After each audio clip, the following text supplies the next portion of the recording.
did it! Holy cow! Did he do it? He did it. No! He did it. Let's go! I can't believe it. No way! Incredible. Oh my god! Wow. Oh. What a game. Out. More upgrades coming through. Ooh, this is a potential really interesting. It's Edge of Night for the Rumble, so there could be a wrap here. He could drop the aggro and then go forward to the back line. And the Victor's added in on Lucas's board. Potentially final fight. I do like this positioning from Lucas a little bit more. He's shoving that front line in the face of Dishsoap and his main carries, and that's the Caitlyn going through. Another Rumble. Victor's done so big. Before it does fall, but the allow is going to fall. I mean, that front line is completely crumbled for Dishsoap, though. And the Zeri on the Morgana, much better positioning this time around. Completely swings the fight in his favor. Now Dishsoap also, taken down. Huge loss this late into the game.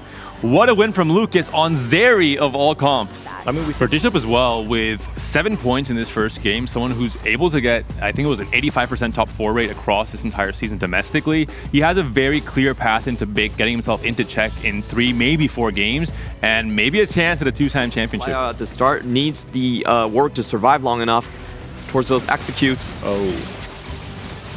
Warwick already on the front line. Doesn't get stunned there. He's going to get another execute, but now he's being targeted. The Warwick will fall so early on in this fight.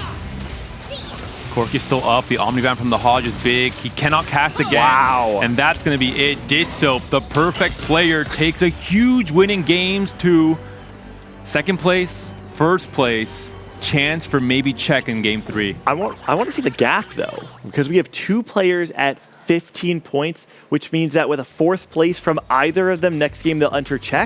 Well, and we also have to think about domestically Dishsoap and his ability to top 4. He was like over 80% across this season on his top 4 rate, which was absolutely absurd. When we looked at the Golden Spatula, after the first 12 games, he had a 20 streak of top 4s domestically at that point. This guy knows how to top 4, so if that's all he needs to hit check, he's got to be feeling comfortable. It is not moved the entire fight. Don't disrespect the doctor like that. Come on. That's exactly what he ordered. That will lock Dishsoap in. He has now placed for check, and he just needs 1 more first place after this game. This one would not count in order to become the champion 1 more time. Just drop out of the Dominators and you're going to 6 Automata. And that thing is not balanced. 6 twitches, 7 twitches. Frontline already found as well. He needs to roll now. They're pinging. Everyone's pinging. They're pinging. He's able to find the Elise as well, so his frontline's upgraded. Looking for the win out He's here. out of gold, but he's 2 away. This is not immediately stoppable. I don't think there's that many twitches being held yet. I believe Jeduser was playing defense with at least 1 twitch. Yeah. Nobody has gold. Everyone is rolling as deep as they can. He found 1 more. He still found another one?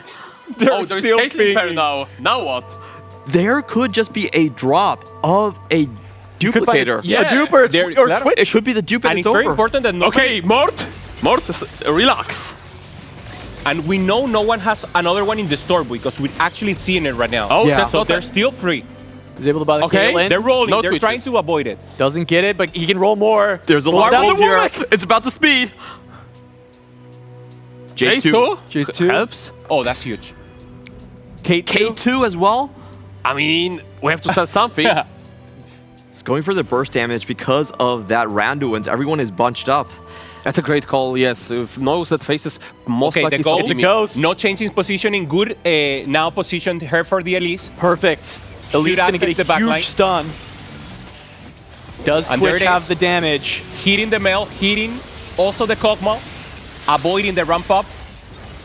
Damage is huge. Warwick Caitlyn cast still around on the peak. Mel, not on the rest, but Warwick is still healthy. Warwick the is front online. line is down. Twitch is on the Casio, but the other front line's gone as well. Oh, It's just Casio. Twitch. Well, Twitch versus Kog'Maw. Oh, Dishsoap down. And we will not God. be ending the tournament here.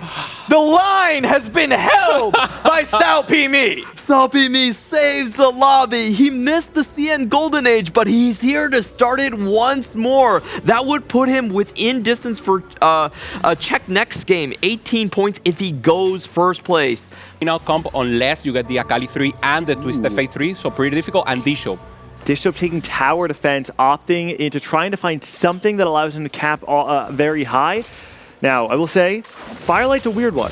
Traditionally, you're going to be playing around the Zeri, right, and slamming the Rage Blade. This is most likely what it's going to be. I will say... Could be Scrap also. Could be Scrap as well, that's true, and the Rage Blade could just end up being a tempo thing that you play on Gangplank.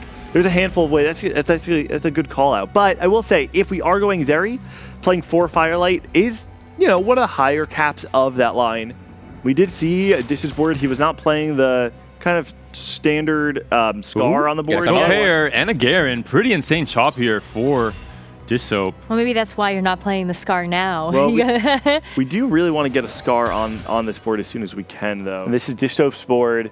He's playing very slow, you can see. Still staying above 50, wants to ensure, and he's even holding the Silco's, make sure that Lucas doesn't find some sort of backdoor Silco 3. But Dishsoap recognizes, if I want to win this lobby, I cannot just play the traditional way of reroll, spiking hard, bleeding out into a third. I have to find a way to actually go first. He's doing that off the back of playing slowly, finding the Zeris as they come to him, keeping his gold over 50. Up, but maybe now the bigger spike from other players, especially with Ironbog. I'm curious to see what he's able to do. He has to fit in a ton of units to go with 10 Rebels. Dishsoap picked up the experiment emblem from the carousel. I don't know if he had the Warwick already, but now he's able to play Firelight Warwick. Keep in mind, this Warwick unit, he does have some offensive capabilities, but one of the things that's so powerful about him is the just raw HP and defenses that he gives to your team. He's so good at staying alive, and the additional defense of having the Firelight online means that he might just live forever. And I think Jetasaur has quietly put together a very strong board here. Holy, the Share Your Energy Sentinels, 6 Sentinel, 5 Academy. Dishsoap also lost 13, 12, 11, 10, 10. If you were a betting person right now, Jetasaur looking so strong. Is Jetasaur on check? Yeah, Jetasaur is one of our 3. If you want another game, you're rooting for Lilo or Ironbog. If you want it to end, Jetasaur right now looking like the number 1. Holy. Goes up against Dishsoap. The one thing is Dishsoap could do okay here because it's a ramping comp. I just don't think it's enough. By the way, the Rumble armor and MR here jumped up to 300. He has the Victor as well. Victor buys the stun. It's not looking good for Jetasaur. That might be it. Jetasaur's dropping. Dishsoap takes him down with the Zeri comp. And now all of a sudden, Jetasaur out. Ironbog out. Lilo survives. Okay, we've got 3. And yeah, Dishsoap really making this experiment emblem. He took that off the carousel, pivoted into experiment, and he's using this Warwick with Firelight really to its advantage here. Dishsoap just showing how fucking clever he is. Sorry for the swearing. All right, Lucas versus Lilo. This match will decide it if it ends right here. We got to watch the Lilo Trist balls. Where do they go? First shot onto the back line. Malzahar's dead. Second shot kills Powder. Silco's still alive. Hits a tank. Another tank shot here. Silco still being alive is not good for Lilo. Backlines are dead. It's going to be close. Lucas down. Lilo still alive. 50-50. Dishsoap or Lilu.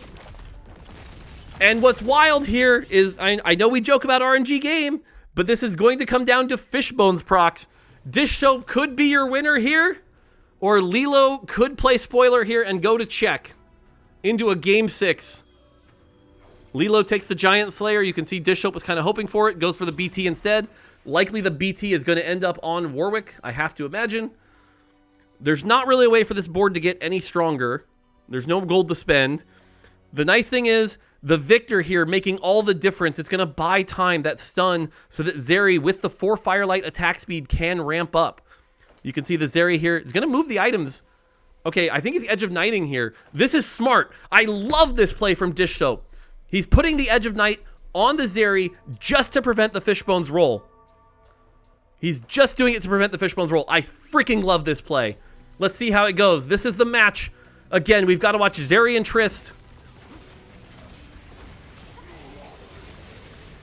Zeri looking good, 5 stacks. The balls are coming out here. It's looking a little tough. There's the Victor ult. Zeri's getting ramped up here. Garen's still alive. Struggling to get through the Vlad, though. It's looking really good for Dishsoap. Tanks are looking alive. I think Dishsoap has it. Dishsoap back to back. He's done it. Dishsoap. Holy. What a comeback. Zeri, what a heads up play. Holy. Woo. All right. Congratulations, Dishsoap. You heard it here. Holy. Wow. Even look, I was doubting him the whole time. I'm like, Firelight? I don't know. But my God, he made it work. Back to, well, holy. I'm speechless. I am absolutely speechless. So now when we talk about the best of all time, holy. Dishsoap and Title, both back to back. He proved you wrong? He did. He totally did. I'm so proud of him. Holy cow. Back to back crowns. And you know what's great? I'm hoping for the interview he's wearing the crown. He's not yet. He made the joke that he was going to wear the crown. Congratulations! Please tell us what's going through your head right now, besides the tactician's crown, of course. Oh, yeah. I mean, I don't know how the second one's going to fit, but I don't know. Last time, I couldn't even form any thoughts together because it was genuinely such a shock to me, but I don't know. This time, I kind of believed in myself all the way through, and it's just satisfaction for getting a job done. I expected to come in here and win. I felt super confident before I came in, and I feel like I proved it. Well, you're going to have to make sure you get a really nice trophy cabinet behind you, especially for when you stream and everything else like that. But Dishsoap, we want to let you go celebrate. Before we do that, though, any shout-outs? I want to shout out the main NA player I talked to. I wouldn't say we really prepped together, but we ended up venting to each other a lot throughout all the scrims. He's a really nice guy. I wanted to shout out Prestivent. I think what happened to him, not making the final lobby, is a disgrace, and I think Riot needs to do more due diligence in that situation, is all I'll say. But I want to shout out him. He's a really cool dude. He deserved to be here.